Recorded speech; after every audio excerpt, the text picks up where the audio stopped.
Hi, this is Pam Furley, founder of Whole Health Wise, offering integrative psychotherapy and wellness coaching. I'm really excited that the topic for today's video was actually suggested by one of my readers who wanted to know more about how to instill grit and tenacity in children. I love this topic because most parents I know want to prepare their children to be responsible adults able to make their way in the world. And a little grit and tenacity goes a long way in supporting that. When I think about what it means to have grit, it brings to mind a kind of rugged determination. You know, the kind that allows you to get up when you get knocked down, brush yourself off, and keep on going. It usually requires some courage. My mom called it fortitude. Tenacity is actually a synonym for grit, but it also includes words like stubbornness, persistence, and steadfastness. To me, it carries the implication of a quiet, deep resolve that doggedly moves us forward despite facing obstacles or setbacks.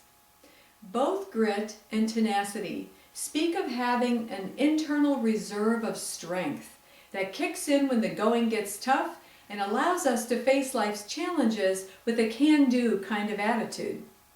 So maybe the question we're really asking today is, how do we develop internal strength in our children? Well, how do we develop any kind of strength? We develop strength by facing resistance. For instance, if I want to strengthen a muscle, I use weight to add resistance, making my muscle strain a little to work against it, and with repeated efforts, the muscle becomes stronger, right?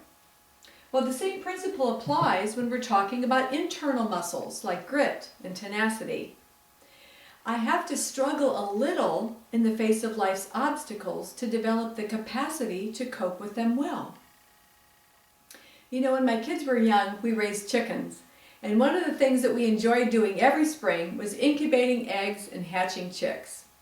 My kids were fascinated for hours watching through the window of the incubator, waiting for the eggs to start to move a little bit and then to crack and eventually for chicks to emerge. But once in a while a chick would have a problem hatching out. We'd watch them work and squirm and rest quietly and then work and squirm some more. It was hard to be patient and watch them struggle, especially for my kids. So occasionally we would decide to help them out a little bit. We'd peel back part of the shell to make it easier. But you know, every time we did that, the chick died. I came to understand that it was the struggle, the work of hatching out that helped the chick be strong enough to survive. I think there's a lesson for us here. As parents, it suggests that we must allow our children to struggle a little at times in order to develop the grit and tenacity they will need. Now, this can be challenging, to say the least. In fact, I can almost feel some of you cringing as you hear me say the words. There's a couple of reasons I think this is so hard for all of us. The first one is that in our culture, we've come to define struggle as a bad thing, especially when it comes to our children. Now, let me be clear. I'm talking about a little struggle, not suffering. No child should suffer. I'm talking about being frustrated, disappointed, or impatient when things don't click right along. When a child has to work a little harder or longer at something, or deal with a relationship problem. That kind of struggle. I've noticed in my practice that somehow we've gotten to a place where, as parents, we actually feel guilty if our child is uncomfortable or inconvenienced in any way.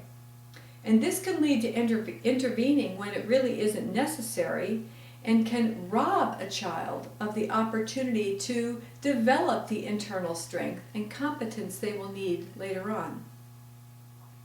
The other thing that can trip us up is our own inability to manage our feelings of discomfort when our child struggles. Now, it's not easy for any parent to watch a child that they love have a difficult time.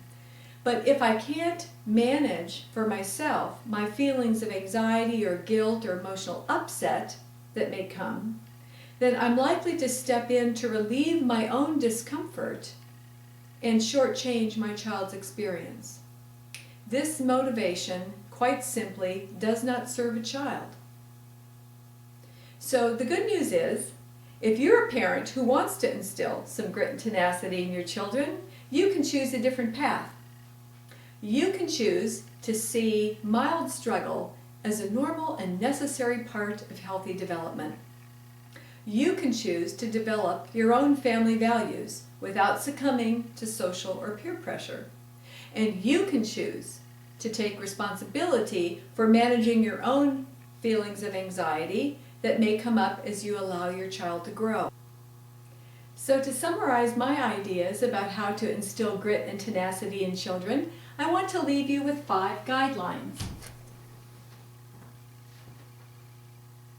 The first one is, allow your child age-appropriate and safe opportunities to resolve problems before stepping in.